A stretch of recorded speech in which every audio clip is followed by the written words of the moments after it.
Guys, welcome to part 3 of this video series exploring which parts and equipment are needed to build the ultimate Lexus GX470 off-roading and overlanding rig for under 20 grand. In the last 2 videos, which you should definitely check out, we covered items related mostly to off-road performance like suspension, armor, tires, and drivetrain upgrades like lockers and re-gearing. Today, we're gonna get into more overlanding preparedness. That is, equipment designed to keep your off-road trip going without any setbacks, even if you get stuck or break something. As such, we're covering recovery equipment and spare parts you need with you before off-roading in your Lexus GX470 or other independent front suspension rig. Let's start out with recovery equipment. Recovery equipment is crucial for off-roading, as it allows you to safely get unstuck when your vehicle becomes bogged down in mud, sand, or other difficult terrain. Without proper equipment, you risk damaging your vehicle or becoming stranded by digging the tires in further, which can be dangerous in remote areas. Recovery equipment typically includes items like winches, straps, and shackles, which are designed to help pull your vehicle out of the sticky situation. By having the right equipment and knowing how to use it, you can minimize the risk of debilitating damage and keep yourself safe when exploring remote off-road terrain. Recovery straps are great for pulling people out of a stuck situation with the help of another vehicle. Winches are useful for self-recovery when there's no other vehicle around to help. Traction boards are great for getting a stuck vehicle moving again by providing additional traction under the tires. Each type of equipment has its own advantages and disadvantages, so it's important to choose the right tool for the right job based on the specific situation. And of course, it's important to have all these parts on hand, so let's dive a little deeper into each one. Choosing the right equipment for the situation when it comes to recovery is crucial when going off-road, including selecting the proper weight rating for recovery straps and the capacity of winches. It's also extremely important to have rated recovery points on the vehicle to ensure safe and effective recoveries. Using equipment that is not appropriate for the situation or using it on a vehicle that exceeds the weight capacity can lead to equipment failure, injury, and death. Always read and follow the manufacturer's guidelines and choose equipment that matches the weight and size of your vehicle. And just a side note, you guys, these points on the vehicle that are just used to keep your vehicle tied down during transport from Japan to the US are not recovery points. These are not rated recovery points, so make sure you get something like this if you don't have a full recovery point front bumper setup. Again, rated recovery points are extremely crucial. Snatch recovery is a commonly used off-road technique that involves using a snatch strap or a kinetic rope to pull a stuck vehicle out of a situation. Snatch straps, also known as kinetic recovery ropes, are designed to stretch as much as 20% and use the stored kinetic energy from the recovery vehicle to pull the stuck vehicle out of the situation. If you have a winch, it's important to follow proper winching techniques to ensure that the winch and recovery equipment are used safely and effectively. The cable or rope should be extended to the anchor point using a tree strap or winch extension strap if necessary. Don't try to wrap that cable around a tree, for example, or any other recovery point. These are not designed to be wrapped around and then hooked into themselves. A winch rope dampener can also be a great safety measure to force the cable and other recovery components that are under tension during the recovery downward towards the ground in case of breakage, which reduces the likelihood of damage or injury. It also works to warn others that a recovery is taking place, since the cable can be hard to see, especially if you're trying to recover a vehicle from the other side of the trail. This is critical as people coming down the trail might not see the cable and run into it, which could be disastrous. And guys, just a quick note, if you are the anchor vehicle and you have a winch and you're pulling a vehicle out, don't use park in order to keep your vehicle stationary. Your parking pawl that keeps your vehicle locked into park position is not an infinitely strong object. Okay, this thing can't handle the weight of a 10,000 pound winch pulling on it to get another vehicle out of a stuck situation. Rather, put your anchor vehicle in neutral, pull the handbrake, and put your foot on the brake. That way, if you inevitably move forward a little bit, like I actually ended up doing, you're not going to damage your parking pawl and potentially break it, so you lose park in your transmission. All you'll do is kind of roll forward a little bit, and that just means you have to press the brake a little harder harder. Also, if you don't trust the anchor point that you're pulling from on the other vehicle, like for instance, this guy that I was able to recover didn't have a frame mounted hitch, and I was a little bit worried about that. Instead, he had just one of those drop down hitches, which I know is pretty strong, but it's definitely not as strong as a frame mounted hitch. And I had both my kids sleeping in the back of the car. So what I did for just an extra measure of safety is I put the hood up so that if anything did happen and those chunks of metal became a projectile, it wouldn't go straight through the windshield or anything crazy like that. It would hit the hood and deflect down. Use your best judgment and err on the side of caution when doing any vehicle recoveries. A long tow strap can be used as a winch extension when the distance between the stuck vehicle and the anchor point is greater than the length of the winch cable. By attaching the tow strap to the end of the winch cable, then to the anchor point, the winch can be used to pull the vehicle out even when the cable isn't long enough. In the rare case that a vehicle needs to be towed off the trail, a long tow strap can also be used to connect two vehicles together. By maintaining a safe distance and slowly driving the tow vehicle, the stuck vehicle can be towed out of the trail and back to a safe location for towing to a repair shop. Next up, I want to talk about air compressors. This is one of the most critical components that every off-roader, especially overlander, needs to have on board. An air compressor is an essential piece of equipment for off-road driving, as it allows you to adjust tire pressure to the terrain you're driving on. Lowering tire pressure increases the tire's contact patch, improving traction on loose surfaces such as sand or mud, and hard surfaces like rocks or logs. Additionally, airing down the tires helps to absorb shock and reduce the chance of tire damage when driving over this rough terrain. It also makes the trail much more comfortable to drive on, since you have that extra dampening from the softer tires. It's as if the tires become an important part of the suspension system when aired down off-road. When it's time to leave the trail, an air compressor can be used to reinflate the tires to the appropriate pressure for on-road driving. This helps maintain tire life and fuel efficiency, and is essential for safe handling and stability on the road. Another benefit to having an air compressor for off-road driving is that it can help in the case of a puncture. If a tire gets punctured out on the trail, you can use the air compressor to fill the tire back up after plugging it, and potentially continue on driving without having to replace the tire with your spare. This can be especially important if you're in a remote area and don't have easy access to a tire repair shop, and you want to use a spare only if a plug or patch isn't sufficient, such as like a long sidewall gash. I also recommend having a recovery plan and practicing recovery techniques before hitting the trail. In addition to all this recovery gear and training, I recommend checking out the next section: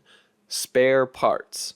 Off-roading can be a very demanding activity on your vehicle. You're more likely to experience breakages and other issues when you're off-road than when you're driving on paved roads. Here are a few key reasons carrying spare parts for your vehicle is a good idea. You could be stranded for hours or even days if you break down in the middle of nowhere. It could be a long time before you get help. Also, if you break down in a remote area, you could be in danger from wild animals or from the elements. Finally, if you need to have your vehicle towed to a mechanic, it can be expensive, and carrying these spare parts and having the tools and know-how to install them can help you avoid these costs. The types of spare parts you'll need will vary depending on the type of vehicle you're driving and the off-roading that you're doing. However, there are some common spare parts that most off-roaders should carry. These include the following. A spare tire is one of the most important spare parts to carry. If you get a flat while off-roading, you'll need to be able to change it quickly. If you've already upgraded to larger than stock tires above 32 to 33 inches, chances are you've discovered that the spare won't fit under the cargo area anymore where the stock spare goes, but you'll still need a spare. So figure out a solution that works for you. If that means strapping the wheel and tire down in your interior cargo area, so be it. If that means putting on the roof, so be it. If you want to go all out and get a proper tire carrier like I did from Restless Off-Road, I highly recommend it. Number one, for the looks, but number two, for the convenience and carrying capacity that it provides. Serpentine belts and extra air filters are some other spare parts you might want to have on hand. Your Toyota Lexus V8 can't run without the serpentine belt, so if you lose it, you're dead in the water. Air filters can get clogged with dust, so it's best to have a spare ready to go. In fact, as some of you may have noticed, when I go off-road, I have a dedicated off-road air filter that I use that I clean out with air pressure after every trip, and then I put in my dedicated on-road air filter so that it's not ingesting that dust during the 99% of the time when I'm driving on-road. I also recommend carrying some basic spare fluids, including a quart of engine oil and gear oil, brake and power steering fluid, and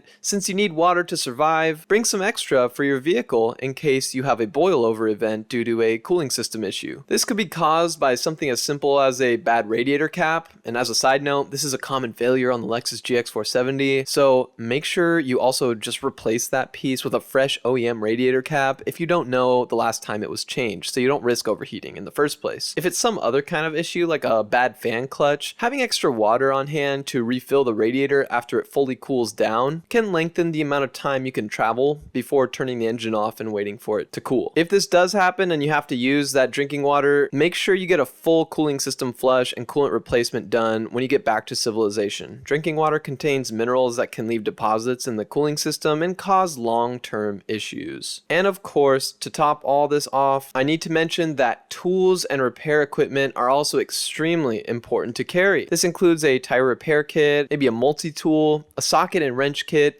and throw in a first aid kit while you're at it. Having spare parts without the proper tools and install know-how is useless. That's why I recommend checking out videos on this channel and others for how to replace the common failure points on your vehicle so you aren't dead in the water if something breaks. Okay guys, that's all I have for today's video. Thank you so much for taking the time to check it out. We'll see you in the next video.